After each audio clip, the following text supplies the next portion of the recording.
Oi pessoal, beleza? Estamos começando aí mais um episódio do Espirais, é o segundo episódio e a segunda parte dessa série que a gente está fazendo sobre design divino, uma apostila que vai tentar interpretar e trazer alguns argumentos relacionados a, entre aspas, verdadeira feminilidade bíblica. E a gente está trazendo aqui alguns contrapontos a essa visão. Se você quer entender mais de forma introdutória essa apostila, te convido a assistir o primeiro vídeo, que lá você pode entender mais, porque nesse vídeo aqui a gente vai conversar sobre a interpretação, sobre os argumentos que são tirados a partir da leitura do Gênesis, beleza? Mas antes de começar, queria explicar para vocês bem rápido o porquê eu escolhi esse nome Espirais para a série. E esse nome eu me inspirei pela visão de interpretação bíblica do Grant R. Osborne. E para o Osborne, interpretação bíblica é como se fosse uma espiral,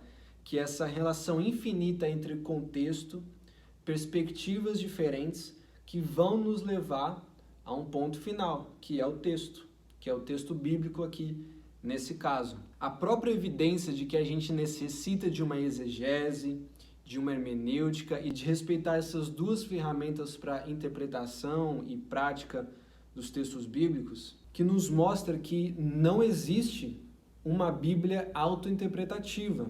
Isso é um mito, isso não existe. Como no episódio passado, a gente vai ver que algumas vezes a gente vai encontrar uma palavra que vai ter 3 significados diferentes dependendo do contexto. Então não é simplesmente autointerpretativa, o que eu leio está falado. A Bíblia não pode ser lida de forma literal. Até quando nós lemos uma versão da Bíblia, seja no português ou no inglês ou qualquer outra língua que não seja hebraico ou grego, a gente está lendo uma interpretação, porque precisou de alguém para traduzir, e para essa pessoa traduzir essa linguagem, seja grego ou hebraico, ela precisa também passar por um processo interpretativo, por um processo de comparação entre as duas línguas, e o que as duas línguas vão comunicar, e o que as duas línguas vão se relacionar, e o que elas não vão se relacionar, o que as duas culturas vão se relacionar, o que não vão, e a partir disso essa pessoa traduz. Então por isso a série é Espirais, porque aqui a gente quer conversar de diversas perspectivas, como que a gente pode respeitar e olhar para o texto bíblico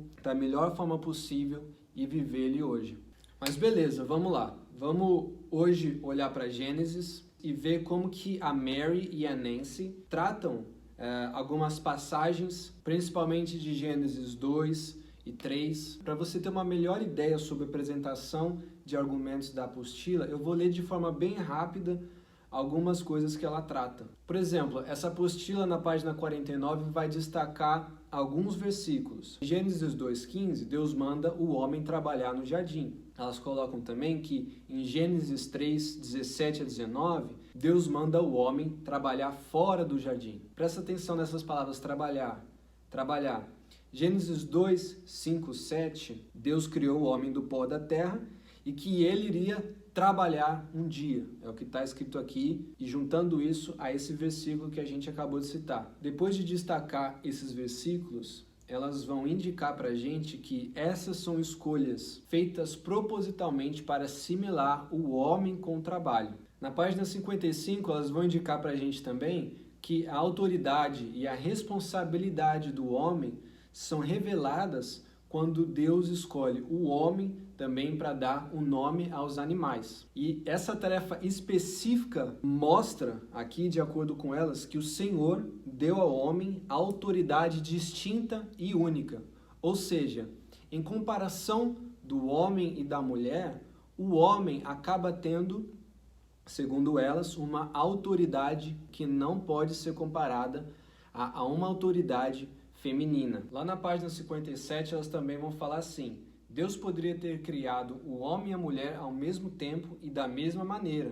Poderia nos ter dado papéis idênticos, mas ele não fez isso. Ele criou o homem primeiro e depois lhe deu a tarefa especial de proteger, alimentar e liderar. Após dizer isso, elas vão tentar fortalecer o argumento delas com a passagem de 1 Coríntios 11, 8 e 10. Que é a passagem que a gente discutiu no episódio passado. E elas vão usar esse texto para tentar fortalecer o argumento de que a ordem da criação significa algo para a hierarquia entre homem e mulher. Mas para a gente poder conversar sobre essas interpretações, a gente precisa conversar um pouco primeiro, de forma bem simples, sobre o que é o Gênesis. É importante a gente lembrar primeiro que Gênesis faz parte do Pentateuco, e esses 5 livros eram vistos como uma unidade. Então, olhar para Gênesis não é apenas olhar ele como um livro separado. Eu leio ele dentro desse conjunto narrativo chamado Pentateuco. E essa narrativa vai me contar muito sobre a história de Israel, sobre o que é a nação de Israel e qual é a identidade de Israel como nação e como religião, aqui o judaísmo. Gênesis também vai ser, de acordo com Gordon Wenham, uma grande reinterpretação de tradicionais histórias de origem. Existem vários contos mais antigos do que os contos de Gênesis, que são registros de criação do mundo. Mas Gênesis, de certa forma, vai chegar e vai confrontar esses registros. E esse autor vai estar falando que, olha, o mundo não foi criado por vários deuses, é sobre um Deus só. É sobre monoteísmo. E esse Deus está criando o mundo não por conta de guerras, não porque ele precisa de recursos para guerras, não porque ele está criando o homem porque ele precisa de alimento, mas o meu Deus, ele está criando o mundo porque ele quer relacionamento. E o mundo que ele está criando é o próprio templo dele. E essas pessoas estão habitando dentro desse próprio templo do Deus. Na antiguidade, a imagem de Deus era muito relacionada aos reis, ao faraó, aos líderes de uma nação. E aí esse autor de Gênesis vai falar, não, qualquer pessoa é a imagem e semelhança de Deus. Imagens também na antiguidade são aqueles ídolos que ficam postos dentro de um templo de adoração a algum deus pagão.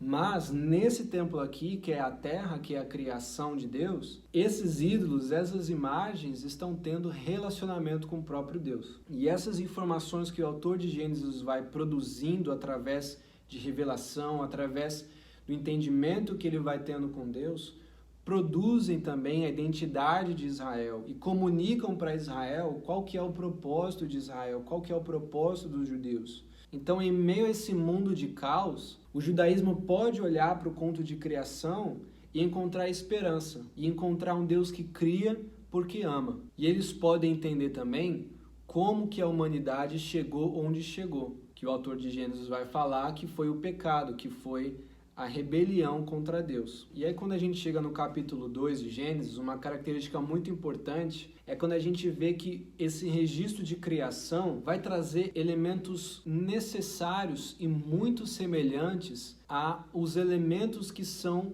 corriqueiros no dia a dia de uma família da antiguidade, numa família pré-monárquica de Israel. A gente vai ver lá no versículo 6 que a terra era uma terra frutífera, que brotava água e rios que irrigavam toda a superfície do solo. Esse solo é um solo que produz todo tipo de árvore. O ouro da terra é um ouro excelente. Todas as características da terra de Gênesis 2, daqui do Jardim do Éden, são características, são elementos muito bons para quem trabalha no campo, que as famílias da antiguidade precisavam viver de um bom solo, porque o trabalho era um trabalho de campo, um trabalho de fazenda. As famílias necessitavam de um bom solo para poder ter uma vida próspera. Então, olhar para Gênesis, olhar para o Jardim do Éden, para essas famílias da antiguidade, é olhar para um lugar ideal, onde eu tenho todos os recursos que eu preciso, principalmente para essas famílias que milênios atrás na Palestina viviam em um solo que não era frutífero. Mas voltando, lá Gênesis 2, 15 e 18, o ser humano vai cuidar do Jardim do Éden. Deus vai criar o homem para que ele possa cuidar desse jardim. Esse jardim que precisa ser cuidado é a habitação do próprio Deus. De forma muito similar, em Números, a gente vai ver que os levitas são chamados para cuidar e guardar do templo. Então, o registro de Gênesis, a gente confirma aqui de novo que, acima de tudo, é um conto de criação de templo. Então, o autor está usando figuras de linguagens e imagens muito comunicativas para a mente daquelas pessoas da antiguidade, que vão comunicar para elas a história de origem do mundo. E quando elas veem que o homem é chamado para cuidar do jardim, que é a habitação de Deus, elas são diretamente direcionadas a lembrar do templo de Israel. Então o próprio John Walton vai falar que o papo que está rolando aqui na criação do mundo de Gênesis não é um papo científico, não está querendo falar se o mundo foi criado através do evolucionismo ou não. A gente está aqui tendo reflexões teológicas, conversando com elementos que vão ter muito significado para as famílias da antiguidade. E esses elementos vão ser recebidos como a história do povo de Israel, como a própria história de criação do mundo. O John Goldingay lançou um comentário muito bom sobre Gênesis de 2020 e ele vai concordar com o John Walton também. Ele vai falar que essa relação de cuidar do jardim, trabalhar do jardim, tem uma relação muito direta sobre a responsabilidade que Adão e Eva tinham como sacerdotes para cuidar do jardim, para cuidar desse templo. Um dia a gente vai conversar mais sobre Gênesis, a gente vai conversar mais sobre evolucionismo, mais sobre histórias de criação, mas não é hoje. Depois que Deus cria Adão e dá a comissão a ele de cuidar o jardim, ele repara que não é bom que o homem esteja sozinho. Sozinho aqui não é simplesmente sozinho, mas é notar que Adão está desamparado. Por isso ele precisa de alguém que vai dar auxílio. A ajuda no Antigo Testamento ela vai ser muito ligada a Yahvé, a um Deus que traz ajuda. Portanto, colocar esse termo e ligar isso à mulher é muito importante. Em nenhum momento coloca a mulher como alguém de menor nível simplesmente porque ela foi aqui criada por último, criada em segundo lugar. Isso quer nos dizer que ela é feita do mesmo material do homem. Isso quer nos dizer que ela está do lado do homem. É uma relação de mutualidade, de igualdade. No século XIV, quando teólogas da Bíblia, mulheres estudiosas da Bíblia eram consideradas hereges, uma dessas mulheres, chamada Christine, vai confrontar essa percepção que os homens, os teólogos, estavam dando à hierarquia do homem acima da mulher por conta da criação. Ela vai falar, olha, acima de tudo, o homem e a mulher são imagem de Deus. Isso já mostra que entre eles não existe diferença hierárquica. E aí ela vai usar um outro argumento que vai fazer muito sentido para quem insiste em dar importância para a ordem da criação. A Christine vai argumentar aqui que a evidência de que a mulher vem da costela, ou seja, um material muito mais especial do que a terra, é a própria evidência de que ela não é menor do que o homem, porque a origem dela é de um material muito melhor desenvolvido do que a própria terra. Mas acima de tudo é muito difícil você querer argumentar que a ordem da criação vai afetar numa ordem de valor, numa ordem de hierarquia, numa ordem de autoridade. Porque o que vai existir no Jardim do Éden é a igualdade, e essa igualdade vai ser destruída pelo pecado. Mas beleza, vamos chegar lá. Voltando aqui para o verso 24, a gente vai ver aqui o narrador falando que por causa dessa criação aqui, de Gênesis 2, por esse motivo, o homem deixará pai e mãe e se unirá à sua mulher, se tornando uma só carne. O que é essa uma só carne? Não é no sentido de sexo que o autor está falando aqui. É no sentido de unidade familiar. Esse termo uma só carne é a única vez que ele é usado no Antigo Testamento. E ele quer realmente denotar e mostrar que o homem e a mulher eles precisam ser essa unidade. E essa mensagem vai ser muito importante para as famílias de Israel. Porque a partir dessa mensagem as famílias vão reencontrar significado nas relações delas. Vão reencontrar objetivo, vão reencontrar sentido ao ler a narrativa de Gênesis. A gente está falando sobre uma época de tribos, sobre uma época que não existia monarquia ainda, sobre uma época onde as famílias viviam do trabalho do campo, da fazenda, onde o homem não saía para trabalhar em um outro lugar, em uma outra cidade, mas o homem trabalhava em casa. Da mesma forma, a mulher também trabalhava em casa.